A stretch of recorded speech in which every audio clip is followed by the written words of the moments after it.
ఇక తెలుగు రాష్ట్రాల విషయానికి వస్తే మహబూబ్ నగర్ జిల్లాలో జరిగిన రోడ్డు ప్రమాదంలో 6 మృత్యువాత పడ్డారు.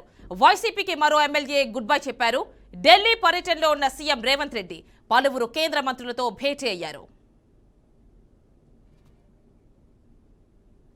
మహబూబ్ నగర్ జిల్లాలో ఘోర రోడ్డు ప్రమాదం జరిగింది. బాలానగర్ చౌరస్తాలో 6 మంది దుర్మరణం పాలయ్యారు. ఆటోను డీసీఎం వ్యాన్ ఢీకొట్టింది. దీంతో 6 అక్కడక్కడే మృతి చెందారు. సంత దినం కావడంతో కూరగాయలు సరుకుల కోసం చుట్టుపక్కల గ్రామస్తులు వచ్చారు. కొనుగోలు చేసిన తర్వాత ఆటోలో తిరుగు ప్రయాణమయ్యారు. ఈ క్రమంలోనే వేగంగా వచ్చిన డీసీఎం వ్యాన్ ఢీకొట్టింది. దీంతో 6 అక్కడక్కడే మృతి చెందారు. మరో 2కి తీవ్ర గాయాలయ్యాయి. ప్రమాదంలో ఛిద్రమైన మృతదేహాలు చూసి స్థానికులు చలించిపోయారు.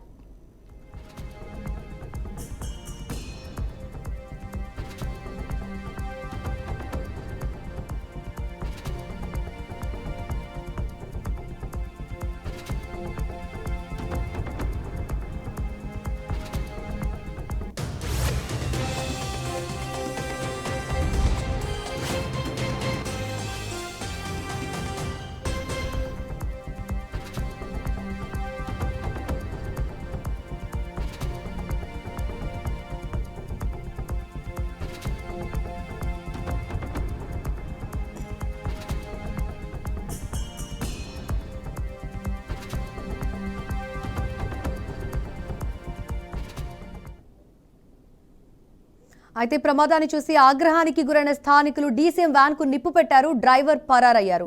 కేసు నమోదు చేసుకున్న పోలీసులు దర్యాప్తు చేస్తున్నారు. ఇదే అంశానికి సంబంధించి క్లియర్ డీటెయిల్స్ మా ప్రతినిధి మధుని అడిగి తెలుసుకుందాం. అయితే మధు, చెప్పండి, యాక్సిడెంట్ కి సంబంధించి స్థానికులు అంత తీవ్రంగా రియాక్ట్ అవడానికి కారణం ఏంటి?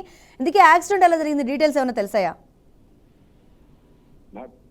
కొద్దిసేపు చాలా అంటే విషయాలను చోటు చేసుకుని చెప్పుకోవచ్చు. ఈ బాలనగర్ మండలంలో సుమారు ఒక 100-150 వరకు కూడా తాండాలు గిరిజనులు నివసించే ప్రాంతాలు చాలా మంది ఉంటాయి. ప్రతి వారానికి ఒకసారి ఈ రోజు వచ్చి ప్రతి వారానికి సంబంధించిన సరుకులు కావచ్చు, వాళ్ళ నిత్యావసర సరుకులు ఇవన్నీ తీసుకొని వెళ్ళడం జరుగుతుంది.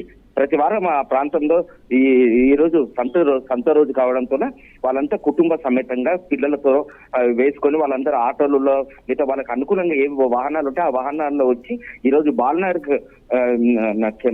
మండల కేంద్రంలో సంతలో వాళ్ళకి కావాల్సిన వస్తువులు కావచ్చు, వాళ్ళకి కావాల్సినవి ఏవైనా సరే నిత్యావసర సరుకులకు సంబంధించి ప్రతి వారానికి ఒక రోజు వచ్చి వారం రోజులు కావాల్సిన మొత్తం తీసుకొని వెళ్తారు. అయితే గతంలో చాలా సంఘటన ఇటువంటి సంతకు వచ్చి తిరుగు ప్రయాణంలో వాహనాలు ఢీకొని చాలా మంది ద్విచక్ర వాహనాలు ఆటోలు చాలా మంది చనిపోవడం. ఇప్పుడు కొద్దిసేపటి క్రితము 6 మంది అక్కడికక్కడే అంటే బాలనగర్ చౌరస్తాలో ఈ రోజు సంత రోజు అయినా కూడా పోలీసులు ఒక్కరు లేకపోవడంతో అక్కడ ఇలాంటి ఘటనలు, ఎందుకంటే బాలనగర్ అనేది హైవే పూర్తి హైవే కాబట్టి NH-44 కాబట్టి పూర్తి స్పీడ్ అతివేగంగా వాహనాలు వస్తుంటాయి. ఇప్పుడు ఈ డీసీఎం వాహనం కూడా హైదరాబాద్ నుంచి కర్నూలు వైపు వెళ్తున్న ఆ డీసీఎం అతివేగంగా ఉంది. వీళ్ళంతా తిరుగు ప్రయాణం ఏవైతే సరుకులు తీసుకున్నారో సరుకులు కావచ్చు, కూరగాయలు కావచ్చు, ఇవన్నీ తీసుకున్న అంతరం తిరుగు ప్రయాణంలో డీసీఎం వచ్చి ఢీకొనవుతారా 6 మంది అక్కడ చనిపోగా మరో 2 ద్విచక్ర వాహనాన్ని కూడా ఢీకొని ఉంది. అతని పరిస్థితి కూడా విషమంగా ఉంది. ఆసుపత్రికి తరలించారు. నిజానికి అక్కడ అంతా జనసందోహంగా ఉంది కదా, అంత మంది జనం గుమికూడారు. రోడ్డు మీద జరిగిన ఈ దృశ్యాన్ని చిత్రీకరిస్తున్నారు వాళ్ళ మొబైల్స్ లో.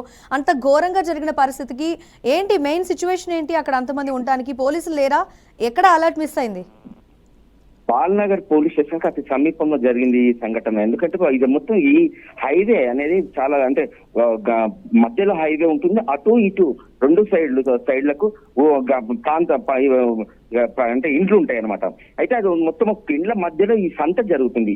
ఈ సంతలో నుంచి వాళ్ళు హైవే మీదకి వచ్చి హైవే మీద వాహనాలు ఏదైతే ఆటోలు కావచ్చు, వివిధ రకాల వాటి తిరుగు ప్రయాణం వెళ్ళేదానికి అంటే ఆటోలు ఎంచుకోవడం జరుగుతుంది. ఎందుకంటే సుమారు దాకా పెద్దగా 8 మంది 10 మంది వాళ్ళందరూ ఉంటారు కాబట్టి ఇవన్నీ తీసుకొని వెళ్ళే నేపథ్యంలో ఈ ఘటన చోటు చేసుకుంది.